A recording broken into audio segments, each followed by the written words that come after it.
So ayan, hello mga sis. Gusto ko lang itong i-share sa inyo yung aking Bible verse jar. Yes. Tingnan nyo naman, ang ganda niya, di ba? Ang cute. And yes, perfect pang regalo itong mga sisi ko. Sa mga friends nyo dyan na mahilig magbasa ng mga scriptures. Ayan.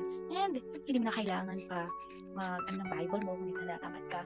But at least, di ba, nakakabasa ka ng scriptures every day. So, I highly recommended this for you. Kasi, ang ganda nito talaga. Tingnan nyo naman, naka-color coded na din kasi yung Bible verse, which is kung ano yung nafe-feel mo today. Like, happy ka, thankful, angry, anxious, lonely, or sad. Andito lahat. And yes, tingnan nyo naman, ang ganda. And ayan, yung kanyang takip. Ang ganda din mga sisi ko, diba?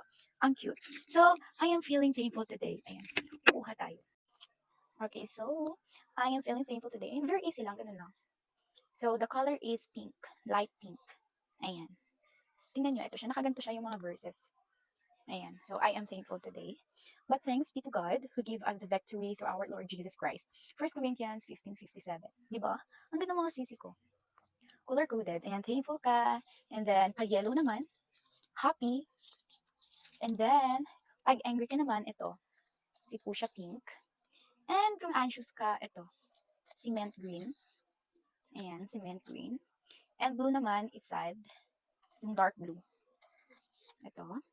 And if you're lonely, si light, sky blue natin. So, ayan.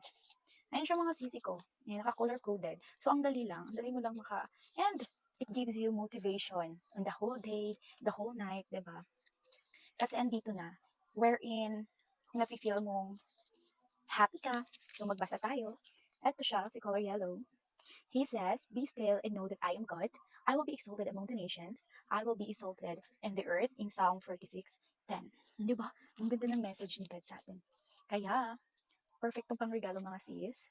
And yes, ikaw din, deserve mo na mayroon na ganito. Di ba? Tapos pagkatapos mo lang basahin. Sa akin kasi pina-fold ko lang siya na ganito.